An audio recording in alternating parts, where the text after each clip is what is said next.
guys, my name is Michael, and today I'm here to talk about you about a very interesting book here I have with me. And this book is about the mind and the heart of the negotiator. Well, this is my first time recording a video, so this is the first video.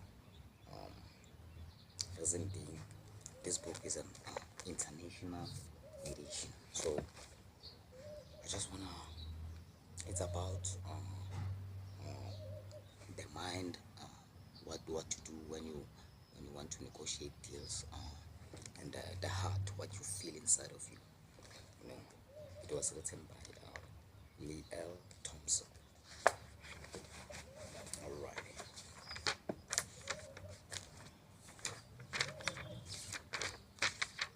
we have chapter one, which speaks about. I'm just gonna walk you through the context of the book. Part one is about essential essentials of negotiating. That is chapter one. Negotiating the mind and the heart.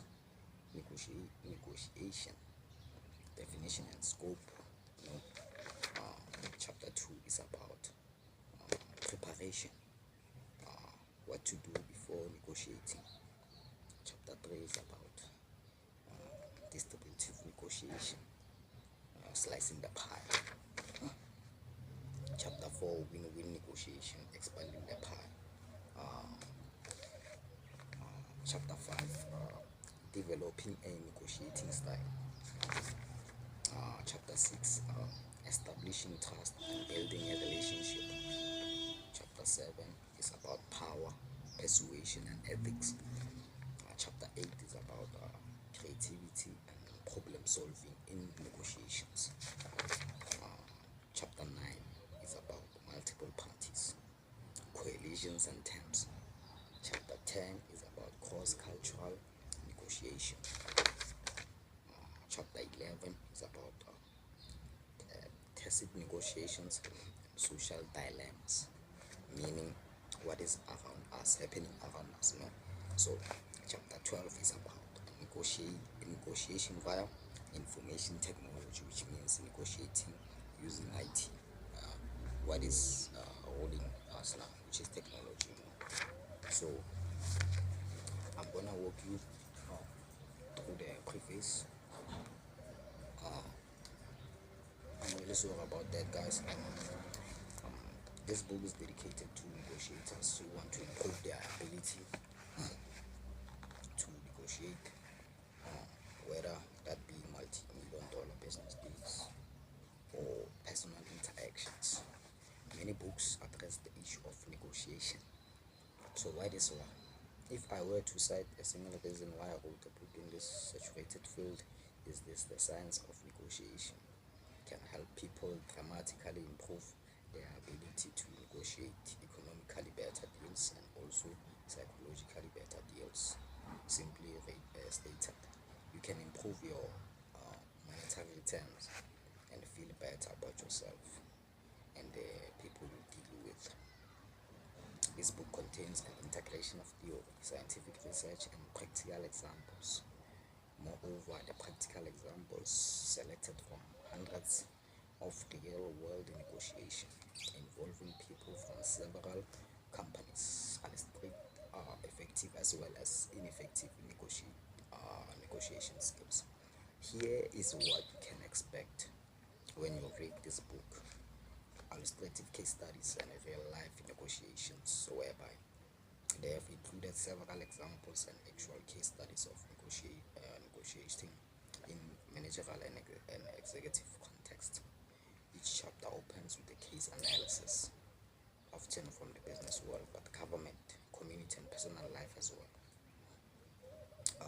Furthermore, many of the points in the chapter are supplemented with illustrations and examples drawn from actual negotiations, both contemporary and historical.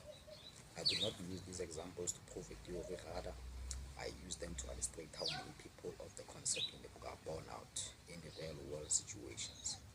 Skills-based approach. I provide practical takeaway points for the manager and executive. A good example is chapter 4, whereby on integrative negotiation, a series of hands on principle that have been proven to increase the value of negotiated deals are provided. Moreover, several students and clients have written indicating how they utilize the tools in their actual business negotiations. Those examples are included as well. Self-insight. We include several ways that negotiators can test their own intuition and approach.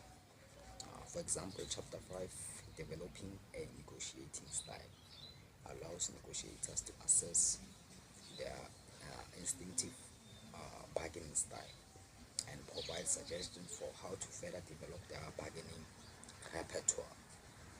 Moreover, chapter 10 provides a deep look at cultural differences in negotiation, so that the negotiator can better understand his or her own cultural style, that of others. Sophisticated bargaining style. Sophisticated bargaining skills, I need to say. I'm sorry about that. The second and third section of the book deal with complex yet commonly occurring negotiation situations, whereby such as negotiating with agents, mediation and arbitration, negotiating by email and conference call, negotiating with competitor companies, and of course negotiating cross culturally. Here it says, I took the task of revising the mind and heart of the negotiator very serious. Every chapter has a new opening section that illustrates a real world negotiation, and no fewer than 135 examples from the business would have been added since the last edition. Also, I cited the groundbreaking results of more than 200 new scientific articles on negotiation. I benefit greatly from the advice, comments, and critics given to me by the students and colleagues, and I hope that their advice keeps coming so that I can be able to improve upon the book even further. The research and ideas in this book come from an invaluable set of scholars in the fields of social psychology, organizational behavior, sociology, negotiation, and cognitive psychology. My research, thinking, and writing has been inspired in important ways by the following people: Wendy Ada, Fakengun. Those are the names of the people who, I don't know, who were inspired, yeah. So the revision of this book would have not been possible without the dedication and organization of editorial skills of Shane McMillan, who created the layout, organized hundreds of drafts, mastered the figures, and researched many cases studies for this book. In this book, I talk about the power of the situation and how strongly the environment shapes our behavior. The Kellogg School of Management is one of the most supportive, dynamic associate. Deans Robert Mackey, these are the people who volunteered to this book, through practical research and so overview of this book. The main purpose of this book. This book is divided into three major sections. The first section deals with the essential of negotiations, which means the basics that you need to know when negotiating, the key principles and groundwork for effective negotiation.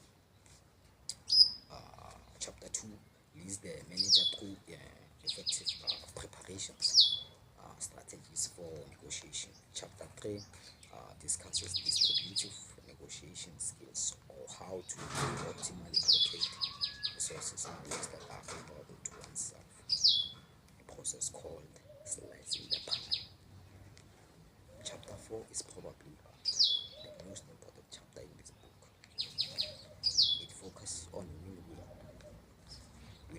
negotiation, or more formally, most important chapter in this book. It focuses on, yeah, formally, this creative part of negotiation involves expanding the pie of resources in ways that provide more gains to go around. The second section of this book deals with advanced and expert negotiation skills. Chapter 5 focuses on assessing and developing your negotiation style. This chapter invites readers to honestly appraise their own negotiation style in terms of three dimensions: motivation, approach, and emotion. The negotiator can accurately assess his or her own style and its limitations, and learn to assess the styles adopted by other negotiators. Chapter 6 focuses on establishing trust and building a relationship. This chapter examines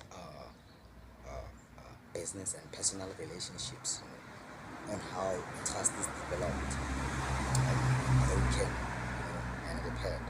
Chapter 7 discusses power, persuasion, and influence tactics. This chapter looks at the topic of persuasion, and personal relationships, trust and building a relationship.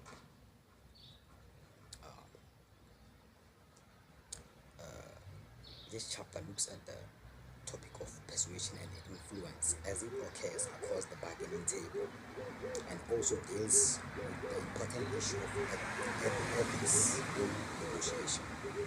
In chapter 8, the focus falls on problem solving and creativity. This chapter provides strategies for learning how to think outside of the box. The main purpose of this whole thing is about you, how you can be able to think, how far can you think. You must not think here, you must think approximately 1,000 miles from here, from where you are. Your mind must be there, so you must think very far away. That's thinking outside of the box, you know. Okay, my imagination and chapter number because chapter 10 focuses on cross-cultural negotiation, which addresses the key cultural values and negotiation norms across a variety of nationalities, along with some advice for cross-cultural negotiation. Chapter 11 deals with dilemmas meaning challenges, I don't know, maybe people face, or situations that people face, so that they can be to conquer them. They face them so that they can be able to conquer them. So you must face them, you must experience it, so that you know it, and how to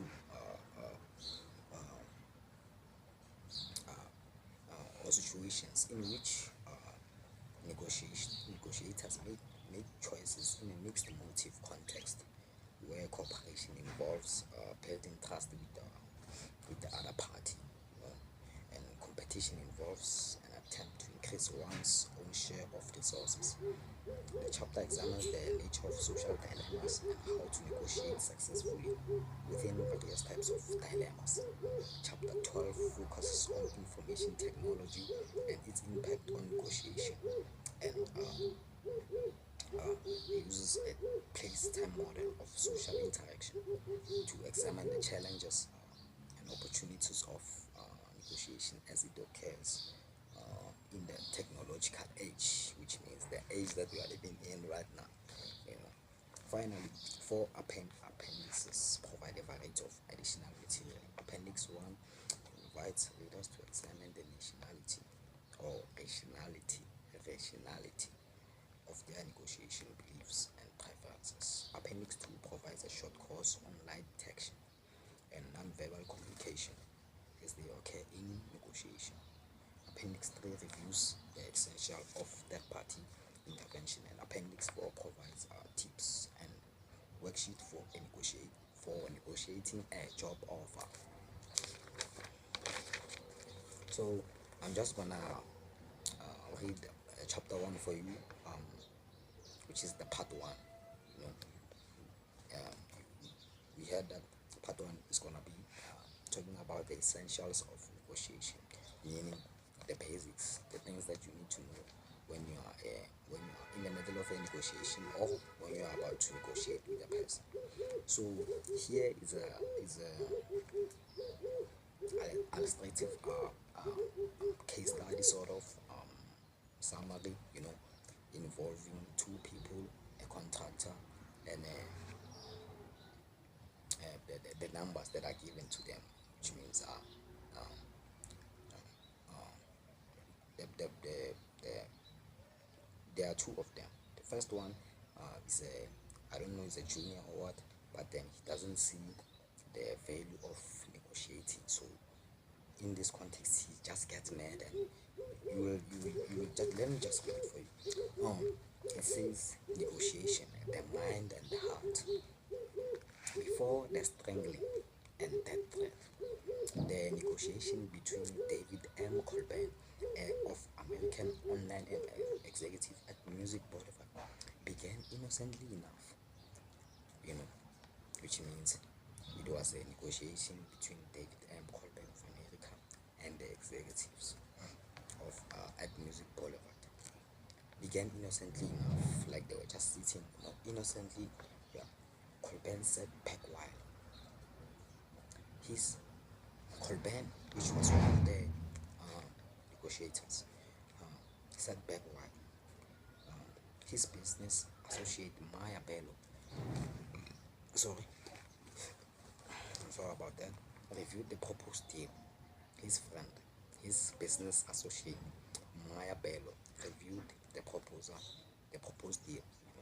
Colburn and Bello had already gone through the numbers, meaning they had already checked how much the contract is going to give them.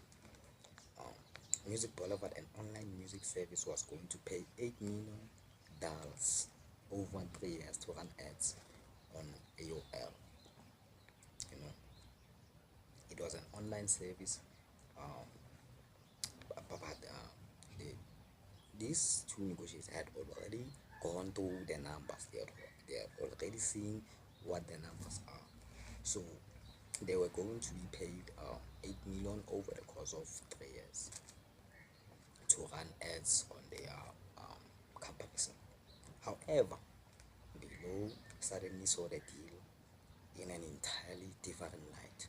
Remember, they were going to pay them $8 million, but Below suddenly saw the deal in a very different light, meaning what he thought was, if Music Boulevard launched an initial public offering of stock and its parent company, N2K Inc., had already filed a registration statement with the Securities and Exchange Commission to do just that,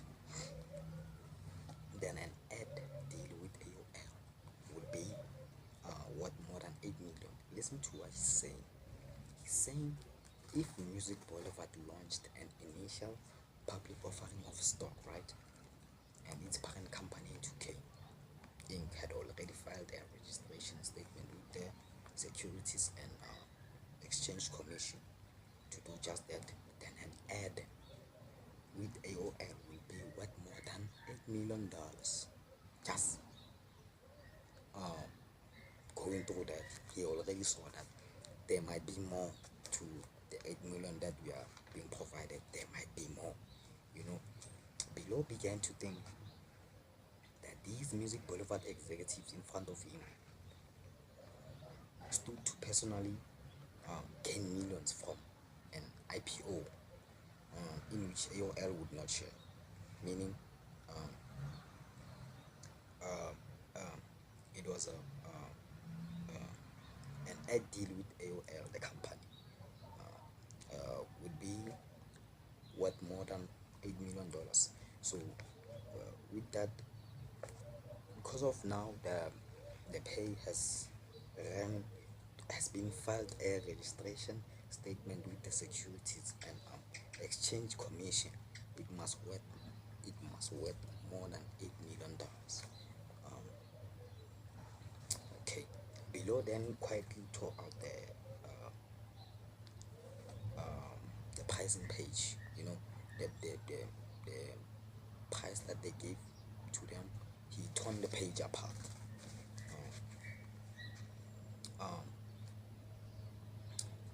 Where's He torn the page apart from the proposed contract of $8 million. So below, where is it? I'm really sorry about this, guys. Okay.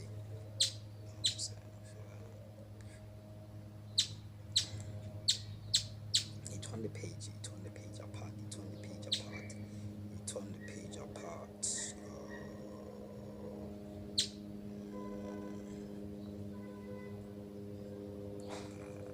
Yeah.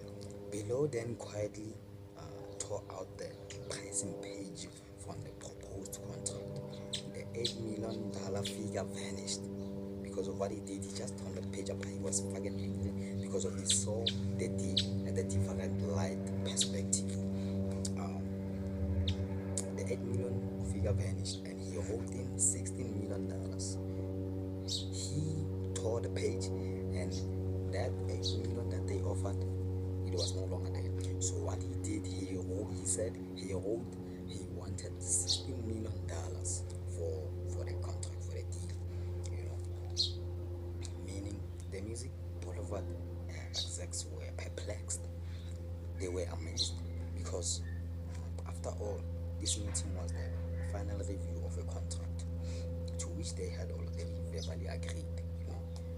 Colburn looked at his partner and tried to salvage the situation by repeating the 8 million number. Oh no. Colburn, the partner, you know, looked at his partner and tried to salvage the situation by repeating the $8 million number, meaning he wanted that 8 million. Seeing below till the page of $8 million contract, that made him angry, because of he didn't know why his business associate was doing that. Why would he tore a page of an $8 million contract? You know what I'm saying? So that's what happened. However, Below insisted the price should be $16 million. That's what Below insisted. Below insisted that the price must go up. It must be double the amount, which is $16 million. At that point, Below announced he was going to the bathroom. This is, I don't know, his chance to, So, and he asked his partner, Colburn, to join him, during the bathroom conversation. Below explained his reasoning and then cursed Colburn for not picking up on his cues. So now they are fighting for the money, for the contract. Say why? I'm emphasizing that situation. Colburn was shouting at Below, why were you told the page of an $8 million contract? Those things. So, but Below didn't have any problem with that. So we just looked at him like nothing was happening. So he said, Coben, the one that insisted with the 8 million, not the 16, said, since you fucked up SK, the F word, David, every time under $16 million, you should pay out of your own pocket. Now he's fighting with him. At this point, enraged, Coben grabbed Below by the throat, like here, by the throat, and rammed him against the wall, screaming. He was fighting with him. He just wanted that money, that 8 million. But Below did not want 8 million. He wanted $16 million. So he was fighting. He was fighting his partner, pushing him against the wall, screaming, "I'm going to kill you! I'm going to kill you!" Below was instantly overcome by tears of laughter. Below instantly overcome by tears of laughter. He just laughed. His partner is fighting with him, but he's just laughing, about the thought of the Music Boulevard execs, seeing his face beaten by his own partner. Here they enter the room again. They have just discussed everything, they have talked about everything. So what happened during the bathroom conversation? Below explained to his partner what was going to happen, what was supposed to happen. They were supposed to be offered $16 million, but instead they offered them $8 million. So while in the bathroom conversation, he explained to him what must happen. So these executives of the contract, they were perplexed, seeing his face beaten by his own partner. But Colpen and Below, they entered the room. When they entered the room, they got $18 million. No longer 16, no longer 8, but $18 million. Just think about that. Just think about that. So those are the essentials of the negotiation. Negotiating, the mind, and the heart. Everything must come from here, and you must feel it also. So I'm just gonna end here. But it is the second page, but it is continuation. So we have a definition for negotiation. We have the definition. So about that, we have the definition and scope. In this book, we use the following working definition of negotiation. Negotiation is an interpersonal decision-making process necessary whenever we cannot achieve our objectives single-handedly. Negotiation is not only include the one-on-one business meeting, but also multi-party, multi-company, and multi-million-dollar deals. You know what I'm saying? Whether simple or complex, negotiation boils down to people, communication, and influence. Even the most complex of business deals can be broken down to a system of one-on-one relationship. People negotiate in their personal life. Examples with their spouses, children, and school teachers, neighbors, as well as in their business life. Thus, the scope of negotiation ranges from one-on-one to a highly complex multi-party and a multi-nation interaction. In the business world, people negotiate at multiple levels and contexts, within departmental or business units, between departments, between companies, and even across industries. For this reason, managers must understand the art and negotiations to be effective. Negotiating within, between, and across all of these business environments. So in the next video, I'm gonna be discussing negotiation as a core management competency.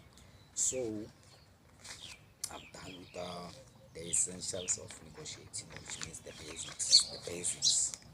basics that you need to know when negotiating. I already talked you through. So I thank you for this time. Have a well and a blessed day. Peace.